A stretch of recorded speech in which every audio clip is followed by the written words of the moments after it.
This is the La Robinette homestay in the city of Hue. It's a charming, traditional style home, a short walk from the Imperial city.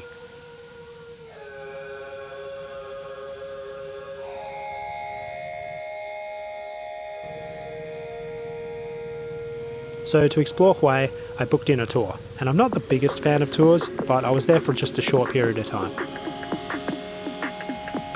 The tour started with a trip to the Perfume River, where we saw an ancient pagoda built by the third king of the Nguyen dynasty for his 80-year-old mother.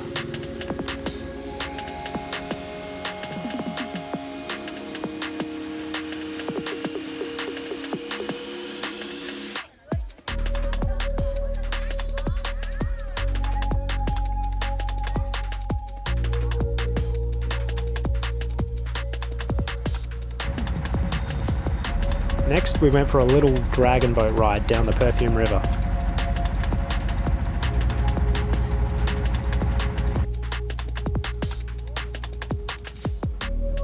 Many buildings in Vietnam still use the Chinese.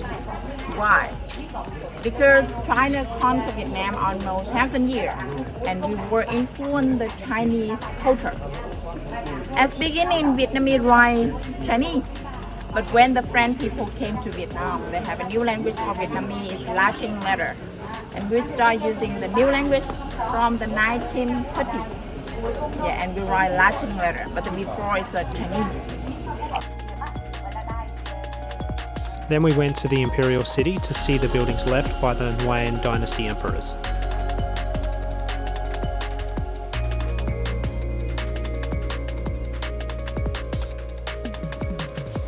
The empire was founded in 1802 after the Nguyen dynasty defeated the Tay Son dynasty and united all of Vietnam.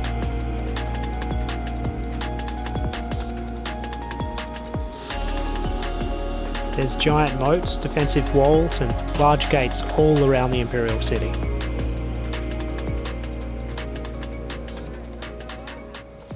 The palace and the Imperial city were constructed in 1803 and was expanded upon over time. The city was based on the concepts from the Chinese Forbidden City.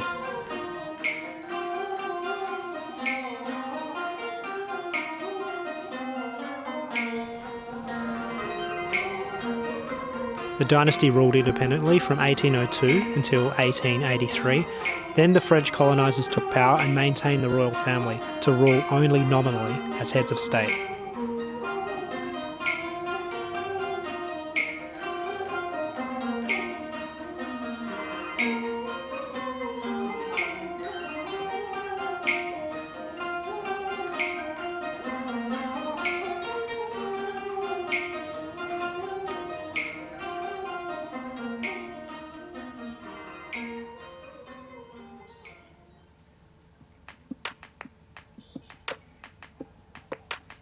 This is where the mother of the emperor lived.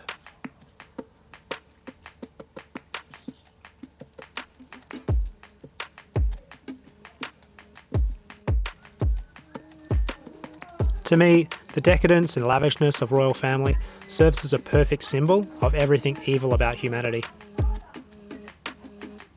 Ruling over the masses by wielding threats of violence, exploiting their labour, not for the greater good, but to maintain lives of extreme opulence, at the expense of well-being of the ordinary people and the greater good. Royalty to me is kind of like a large, giant, corrupt cult, except they have an army. This is the tomb of Khai Dinh, the 12th emperor of the dynasty. He was so insecure, he ordered that all of the statues were smaller than he was. He buried himself under piles of gold and wealth, spent an extreme amount on the mausoleum, while the resources could have went towards helping others. It was completed in 1931 and took 11 years to build. Like most royalty, he was somewhat of a sociopath that displayed a lack of care for others in his selfishness and extravagant expenses. The revolution finally ended Vietnam's Nguyen dynasty in 1945, and the last emperor fled to France.